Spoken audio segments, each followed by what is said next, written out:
Please give him a warm welcome. Thank you.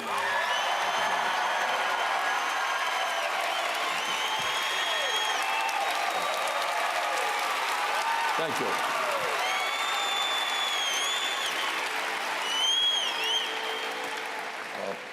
President Falwell and David, thank you very much for inviting my wife Jane and me to be with you this morning. We appreciate the invitation very much. And let me start off by acknowledging what I think all of you already know, and that is the views that many here at Liberty University have and I on a number of important issues are very, very different. I believe in women's rights and the right of a woman to control her own body. I believe in gay rights and gay marriage. Those are my views, and it is no secret. But I came here today because I believe from the bottom of my heart that it is vitally important for those of us who hold different views to be able to engage in a civil discourse.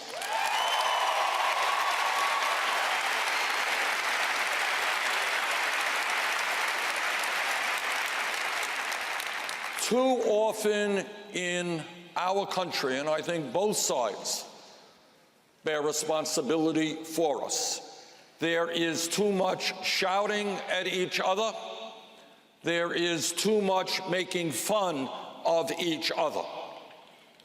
Now, in my view, and I say this as somebody whose voice is hoarse because I have given dozens of speeches in the last few months, it is easy to go out and talk to people who agree with you. I was in Greensboro, North Carolina just last night.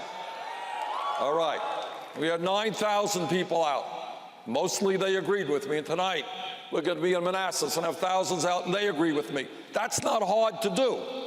And that's what politicians by and large do. We go out and we talk to people who agree with us.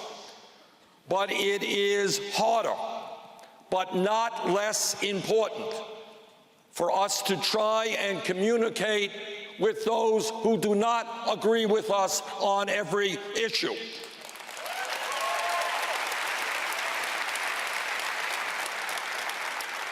And it is important to see where, if possible, and I do believe it's possible, we can find common grounds.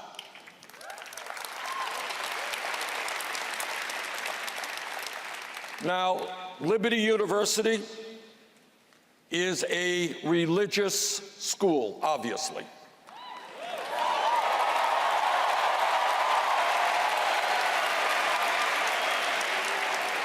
And all of you are proud of that.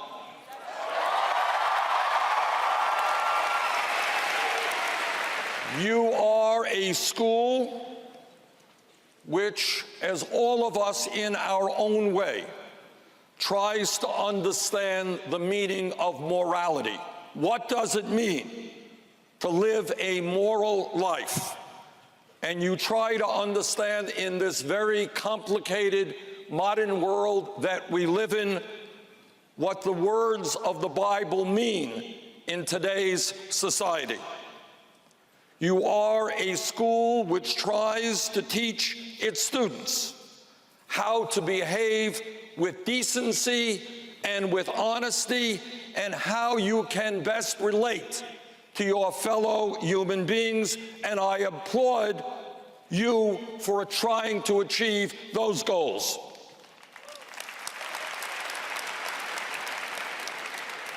Let me take a moment, or a few moments, to tell you what motivates me in the work that I do as a public servant, as a senator from the state of Vermont. And let me tell you that it goes without saying, I am far from being a perfect human being, but I am motivated by a vision which exists in all of the great religions, in Christianity and Judaism, in Islam and Buddhism, and other religions. And that vision is so beautifully and clearly stated in Matthew 7:12. And it states, "So in everything, do to others what you would have them do to you.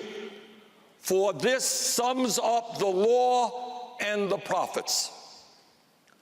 That is the golden rule. Do unto others what you would have them do to you. That is the golden rule, and it is not very complicated. Let me be frank, as I said a moment ago. I understand that the issues of abortion and gay marriage are issues that you feel very strongly about. We disagree on those issues. I get that. But let me respectfully suggest that there are other issues out there that are of enormous consequence to our country and, in fact, to the entire world, that maybe, just maybe, we do not disagree on. And maybe, just maybe, we can try to work together to resolve them.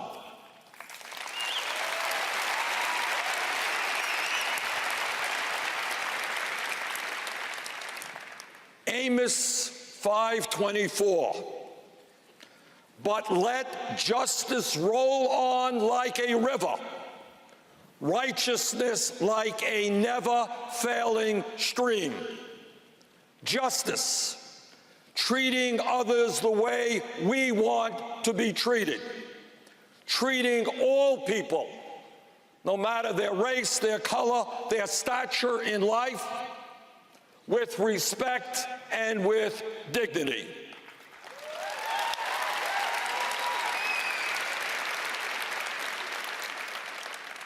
Now, here is my point. Some of you may agree with me, and some of you may not. But in my view, it would be hard for anyone in this room today to make the case that the United States of America, our great country, a country which all of us love, it would be hard to make the case that we are a just society or anything resembling a just society today.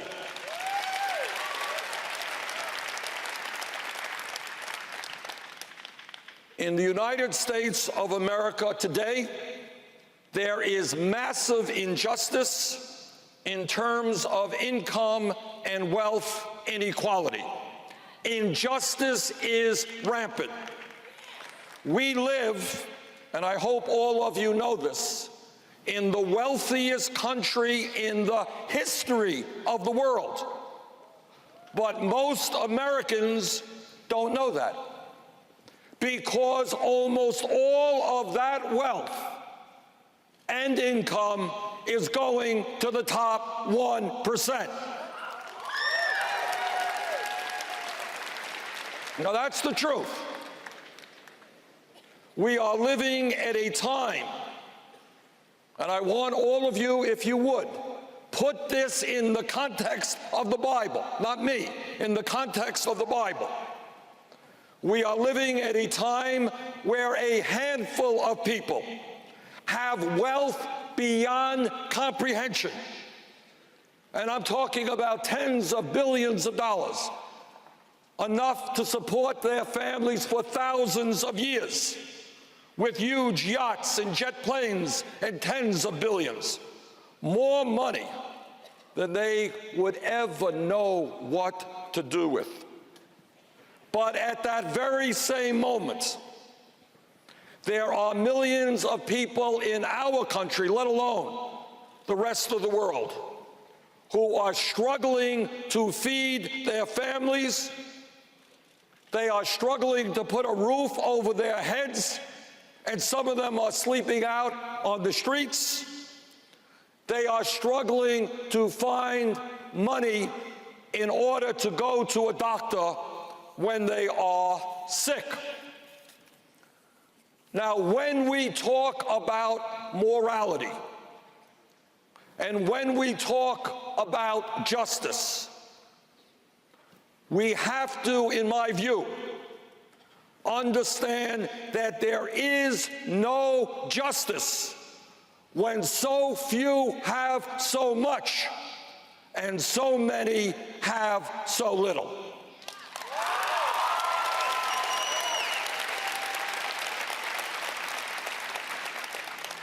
There is no justice, and I want you to hear this clearly, when the top 1/10 of 1%, not 1%, the top 1/10 of 1% today in America owns almost as much wealth as the bottom 90%. And in your hearts, you will have to determine the morality of that and the justice of that.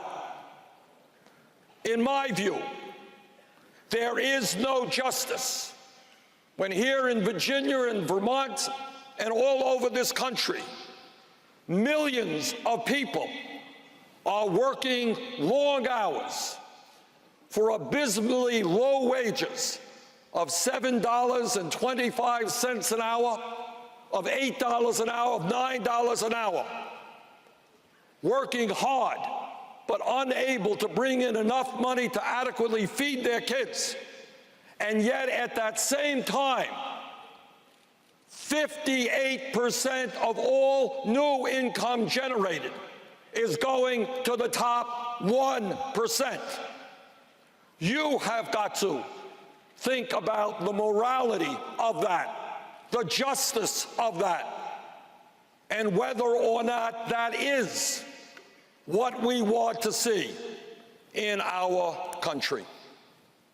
In my view, there is no justice when, in recent years, we have seen a proliferation of millionaires and billionaires, while at the same time, the United States of America has the highest rate of childhood poverty of any major country on earth. How can we, I want you to go into your hearts, how can we talk about morality, about justice, when we turn our backs on the children of our country?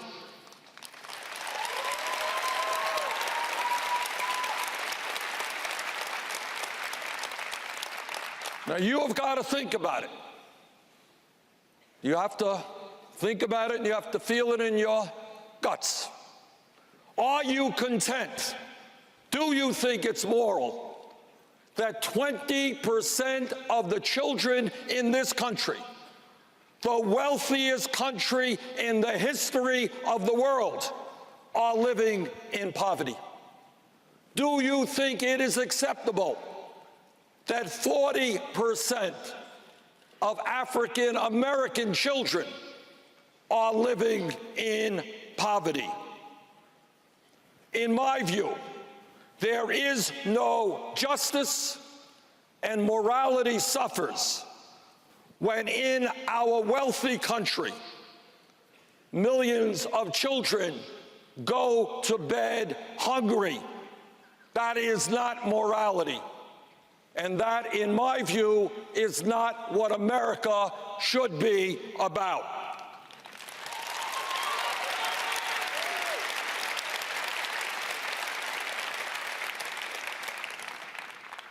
In my view, there is no justice when the 15 wealthiest people in this country in the last 2 years, 2 years saw their wealth increased by $170 billion.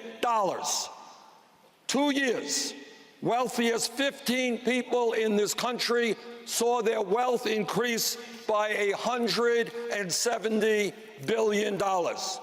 My friends, that is more wealth acquired in a 2-year period than is owned by the bottom 130 million Americans.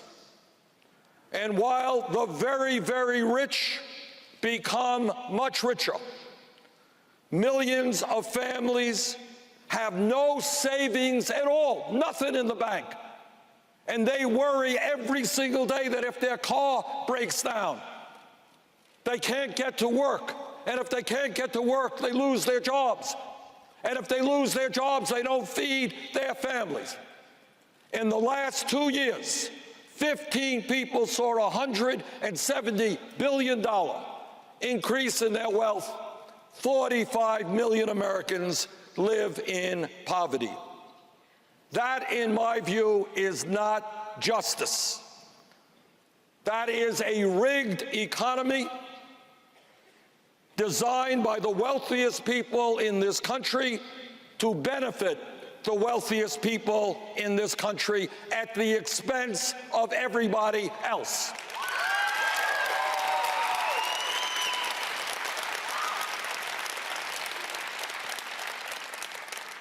In my view, there is no justice when thousands of Americans die every single year because they don't have any health insurance and don't go to a doctor when they should. I have talked personally to doctors throughout Vermont and physicians all over this country, and without exception, they tell me that there are times when patients walk into their office very, very sick, and they say, "Why didn't you come in here when you were sick?"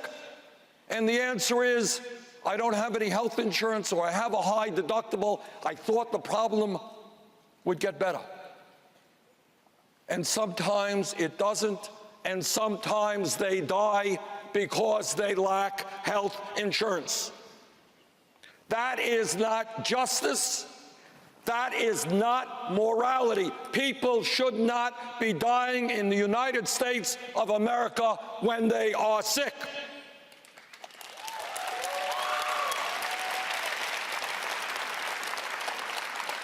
What that is an indication that we are the only major country on earth that does not guarantee health care to all people as a right.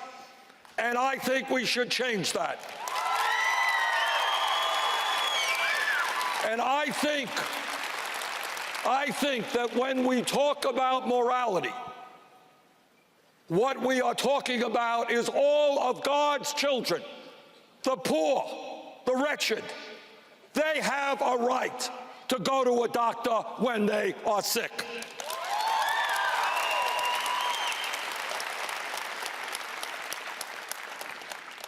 You know, there is a lot of talk in this country from politicians about family values. You've all heard that. Well, let me tell you about a family value. In my view, there is no justice when low-income and working-class mothers are forced to separate from their babies 1 or 2 weeks after birth and go back to work because they need the money that their jobs provide. Now, I know everybody here, we all are, maybe in different ways, but all of us believe in family values. Jane and I have 4 kids. We have 7 beautiful grandchildren. We believe in family values. But it is not a family value when all of you know that the most important moments in time of a human being's life is the first weeks and months after that baby is born. That is the moment when mother bonds with the baby, gets to love and know her baby, and dad is there as well. That is what a family is about. And those of you, or at least those of you who are parents, more parents back here than there, I suspect, you know what an unforgettable moment that is, what an important moment that is. And I want you to think whether you believe it is a family value that the United States of America is the only major country on earth that does not provide paid family and medical leave.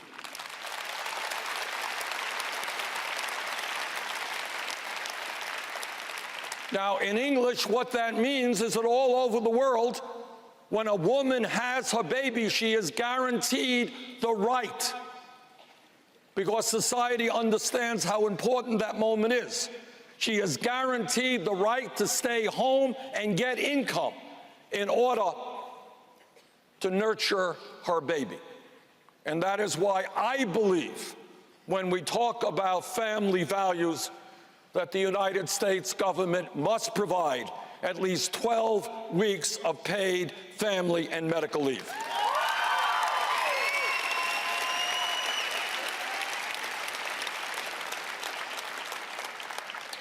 In my view, there is no justice in our country when youth unemployment exists at tragically high levels. I requested a study last month from a group of economists, and what they told me is that 51% of African American high school graduates between the ages of 17 and 20 are unemployed or underemployed. 51%. We have in this country sufficient amounts of money to put more people in jail than any other country on earth.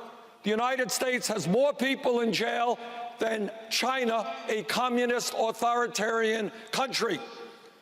But apparently, we do not have enough money to provide jobs and education to our young people. I believe that's wrong.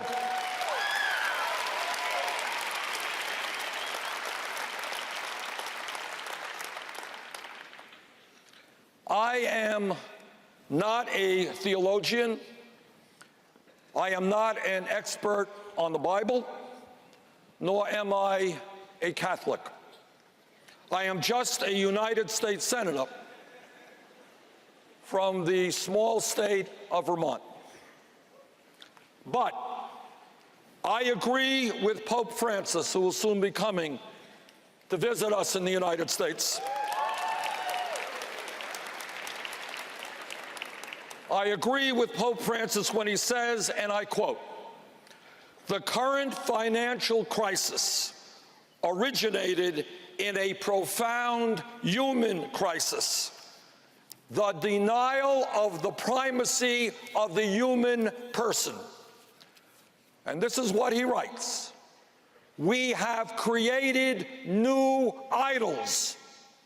The worship of the ancient golden calf has returned in a new and ruthless guise, in the idolatry of money and the dictatorship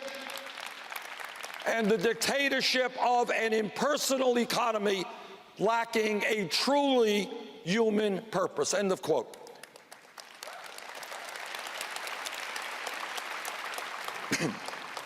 And the Pope also writes, quote, "There is a need for financial reform along ethical lines that would produce in its turn an economic reform to benefit everyone. Money has to serve, not to rule. End of quote.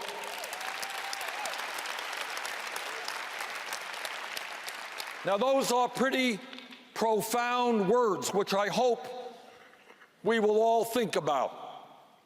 In the Pope's view, and I agree with him, we are living in a nation and in a world, and the Bible speaks to this issue, in a nation and in a world which worships not love of brothers and sisters, not love of the poor and the sick, but worships the acquisition of money and great wealth. I do not believe that is the country we should be living in.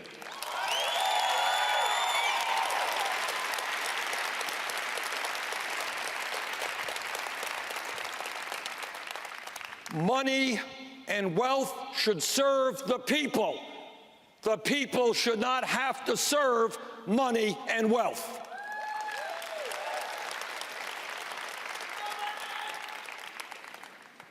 Throughout human history, there has been endless discussion. It is part of who we are as human beings, people who think and ask questions. Endless discussion and debate about the meaning of justice and about the meaning of morality. And I know that here at Liberty University, those are the kinds of discussions you have every day, and those are the kinds of discussions you should be having, and the kind of discussions we should be having all over America. I would hope, and I conclude with this thought, I would hope very much that as part of that discussion and part of that learning process, some of you will conclude that if we are honest in striving to be a moral and just society, it is imperative that we have the courage to stand with the poor, to stand with working people, and when necessary, take on very powerful and wealthy people whose greed, in my view, is doing this country enormous harm. Thank you all very much.